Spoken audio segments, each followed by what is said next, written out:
और ध्रुव जी को प्रभु वरदान देते हैं। ध्रुव जी से कहते हैं कि हे ध्रुव, तुम वरदान मांगो, तुम्हें क्या चाहिए। ध्रुव जी ने कहा, हे प्रभु, मांगता तो वो है जिसके पास कुछ नहीं होता है। हे प्रभु, आपने तो मुझे सब कुछ दे दिया है, अब मांगने की क्या जरूरत है। लेकिन यदि प्रभु मुझे कुछ देना चाहते हो तो एक ही वरदान दें कि मेरा मन है, जो मेरा चित्त है, ये संतों की सेवा में लग जाए। क्योंकि हर कोई कहता है कि मन को सत्संग में लगाएं। देखो, तन की बात कोई नहीं कहता, कहते हैं कि मन को सत्संग में लगाएं, भक्ति में लगाएं। केवल मन से, मन की बात कहते हैं। क्योंकि कहते हैं मन के मत न चालिए, मन को ही सुधारने की बात कही है। मन के मत न चालिए, मन के रूप हजार, मन के मत सुचालिए, सुसीदो नरक में जाए। इसलिए पहले मन को सुधार लो। कहते हैं मन की तरंग मार लो, बस हो गया भजन। ध्रुव ने कहा कि हे प्रभु, मुझे वरदान देना चाहते हो तो मेरा जो मन है वो संतों की सेवा में लग जाए, और कुछ नहीं चाहिए। प्रभु ने सोचा ऐसा तो नहीं मन मन भाए और मूड हलाए। कभी कभी क्या होता है कि हम मन में कुछ और सोचते हैं और ऊपर से कुछ और कहते हैं। प्रभु सोच रहे हैं कि इसके मन में एक इच्छा है, वो इच्छा ये है, ये कहना चाहता है लेकिन कह नहीं रहा है। मन मन भाए और मूड हलाए। ध्रुव मन में सोच रहे हैं कि प्रभु से ये वरदान मांगूं कि मैं माता सुरुचि के गर्भ में चला जाऊं। लेकिन यहाँ ध्रुव जी मन ही मन सोच रहे हैं, लेकिन विचार भी करते हैं कि जब साक्षात नारायण के दर्शन कर लिए तो फिर राजगद्दी की क्या जरूरत है। प्रभु वरदान देकर ध्रुव जी को चलते हैं और ध्रुव जी को 5 वर्ष की उम्र में ध्रुव जी को प्रभु के दर्शन हुए। और आगे श्री सुखदेव जी कहते हैं कि ध्रुव जी जब तपस्या करके लौट रहे थे, तपस्या करके लौट रहे थे, तो जैसे ही उनके पिता को पता चला, जिनका नाम है उत्तानपाद, राजा को पता चला कि मेरा पुत्र ध्रुव नारायण को प्रकट करके आ रहा है, तो उत्तानपाद राजा ने घोड़े सजवाए, हाथी सजवाए, रथ सजवाए और मार्ग में ध्रुव का सम्मान करने के लिए आगे बढ़े। ध्रुव जी ने देखा, इधर तुलसीदास जी ने एक सुंदर चौपाई लिखी है। कहते हैं, जा पर कृपा राम की होई, जा पर कृपा राम की होई, जा पर कृपा राम की होई, जा पर कृपा राम की होई, ता पर कृपा करें सब कोई, ता पर कृपा राम सब कोई, जा पर कृपा राम की होई, ता पर कृपा करें सब कोई, ता पर कृपा करें सब कोई। हो, जा पर कृपा, जा पर कृपा राम की होई, ता पर कृपा करें सब कोई, जा पर कृपा करें सब कोई।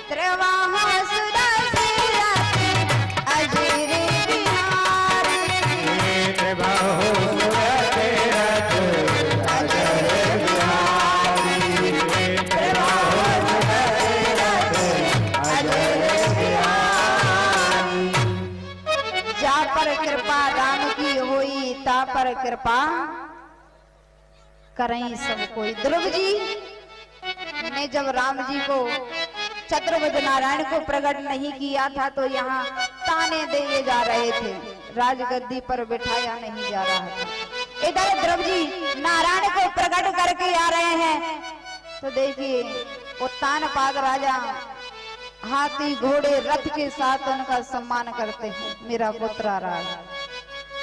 और जो सौतेली माँ कटु वचन कहती थी, आज ध्रुव जी को देखकर दरवाजे पर खड़ी हो गई, हाथ में आरती का थाल है, मेरा पुत्र नारायण को प्रकट करके आ रहा है। ये सब क्या है? जा पर कृपा राम की होई, आगे बोलो जोर से, ता पर बोलने को दी जुबा, तू बोलता क्यों नहीं?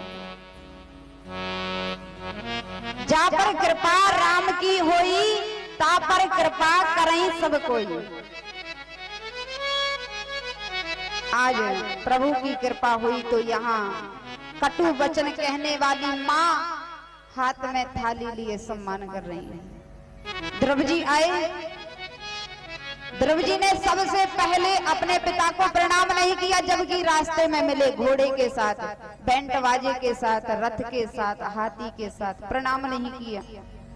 दौड़े दौड़े आए, सौतेली माँ के चरणों में प्रणाम किया। हे माँ, आज मैं तुम्हें कोटि कोटि वंदन करता हूँ, प्रणाम करता हूँ। हे माँ, यदि तुम्हारे मुझे वो वचन कड़वे नहीं लगते, खट्टे नहीं लगते, तो आज मैंने प्रभु को प्रकट नहीं किया होता। हे माँ, आपके वचन इतने कड़वे लगे, इतने कड़वे लगे कि मैंने मन से, हृदय से प्रभु की तपस्या की। क्यों? क्योंकि मुझे तुम्हें इन शब्दों का बदला देना था। हे माँ, यदि तुम मुझे कटु वचन नहीं कहती तो मैंने आज परमात्मा के दर्शन नहीं किए होते। इसलिए कहते हैं प्यारे, जो हमसे ये कहे कि बड़े ढोंगी बने फिर रहे हो, महात्मा बने फिर रहे हो, तो समझ लेना ये तुम्हारा बहुत बड़ा मित्र है। यदि कोई चलते फिरते कोई भक्त से ढोंगी कहे तो वो कहेगा, हे प्रभु ये ढोंगी कहते हैं, हे प्रभु ये ढोंगी कहते हैं। ऐसा कुछ चमत्कार विश्वास हो जाए कि हम तुम्हारे भक्त हैं। लोगों की बातों से ही तो हम पढ़ते हैं, इन लोगों की बातों, हमसे भी कुछ लोग कहते हैं बड़ी साध्वी बन गई, लेकिन उनकी बातों को सुनकर हम ज्यादा भक्ति करते हैं, ज्यादा लगन परमात्मा से रखते हैं। इधर सबसे प्रथम महल में प्रवेश किया ध्रुव जी ने, तो अपने सौतेली माँ को प्रणाम किया। हे माँ, यदि तुमने मुझे कटु वचन नहीं कहे होते तो आज मैं परमात्मा से मिलकर नहीं आ रहा होता। इसके बाद पिता के चरणों में प्रणाम किया। हे पिताजी, मैं तुम्हारे चरणों में कोटि कोटि वंदन प्रणाम करता हूँ। क्यों? क्योंकि हे पिताजी, यदि सौतेली माँ के प्रति आपका इतना प्रेम ना होता, अनुराग ना होता, तो क्या मुझे आप कभी जंगल में जाने देते? बताइए, उत्तानपाद यदि सुरुचि से प्रेम नहीं किया होता तो क्या सुनीति के पुत्र को उत्तानपाद राजा जंगल में जाने देते? आप बताइए, जाने देते? अपने पुत्र को राजगद्दी पर बैठाते, भजन करने के लिए जाने देते क्या? हे पिताजी, आपको मैं धन्यवाद देता हूं कि आपने ये किया। हे पिता,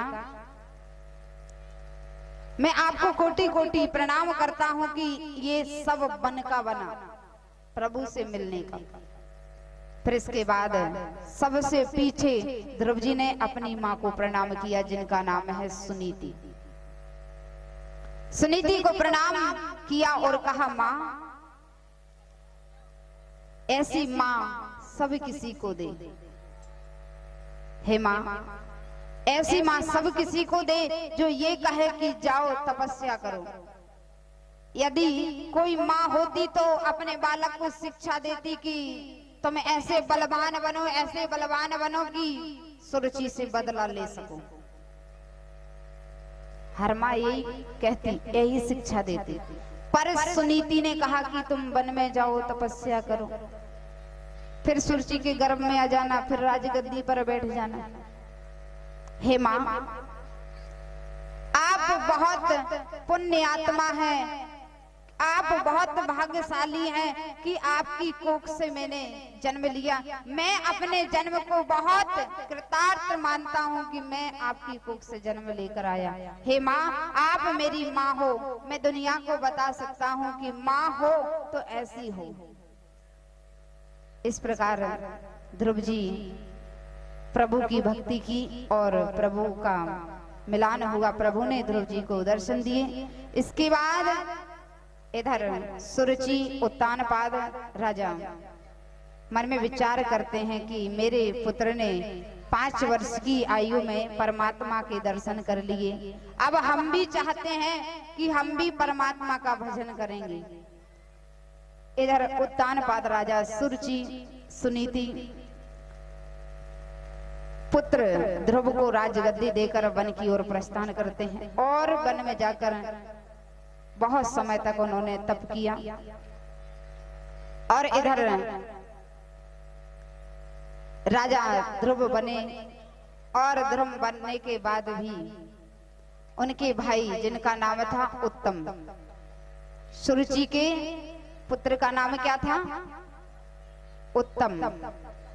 क्योंकि सुरुचि ने अपने पुत्र का नाम क्यों रखवाया ऐसा? क्योंकि मेरे स्वामी का नाम है उत्तानपाद, मेरे पुत्र का नाम उत्तम होना चाहिए। ध्रुव के छोटे भाई उत्तम, लेकिन उत्तम इतने उत्कंठ कि एक बार एक बगीचे में पहुंचे और बगीचे को तोड़ने लगे, मोड़ने लगे। लेकिन उसी समय जो पास में बगीचा लगा हुआ था, लोगों ने डांटा फटकारा, लेकिन फिर भी उत्तम नहीं माने। तो उत्तम ने उसी समय उन बालकों को मारा पीटा। 2 दिन हो गए, 3 दिन हो गए, एक दिन उत्तम ने उन बालकों को मार ही डाला। इतने में मार डाला तो दूसरे बालक आए तो उत्तम को उन बालकों ने मार दिया। जैसे ही ध्रुव ने सुना कि मेरे भाई की मृत्यु हो गई और किसने मारा है, इन बालकों ने, उनको मारने के लिए ध्रुव दौड़े। उसी समय उनके बाबा, जिनका नाम था मनु महाराज, क्योंकि मनु महाराज के पुत्र कौन थे? उत्तानपाद राजा। और उत्तानपाद राजा के पुत्र ध्रुव जी थे। अब मनु महाराज कौन लगे? दादाजी। बाबा आए और बोले,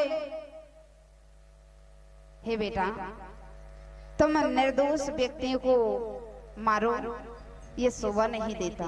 तुम्हारा भाई उत्कंठ था, उसने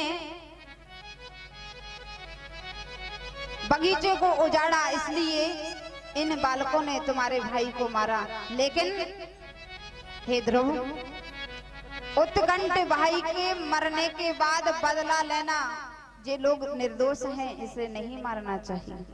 और हे ध्रुव, तुमने तो परमात्मा के दर्शन किए हैं। इधर राजा परीक्षित श्री सुखदेव जी महाराज से कहते हैं, हे गुरुदेव, हमें ये बताइए कि ध्रुव जी ने परमात्मा के दर्शन कर लिए, फिर भी उनके मन में क्रोध है, निर्दोष व्यक्तियों को दंड देने जा रहे हैं। सुखदेव जी कहते हैं, हे राजन, ध्रुव जी ने परमात्मा के दर्शन तो किए हैं, नारायण के दर्शन तो किए हैं, लेकिन ध्रुव जी के जीवन में अभी सत्संग नहीं आया। ध्रुव जी के जीवन में जब तक सत्संग नहीं आएगा तब तक अभिमान नहीं जा सकता, क्रोध नहीं जा सकता। क्योंकि तुलसीदास जी ने लिखा, बिना सत्संग विवेकी न होई, बिन सत्संग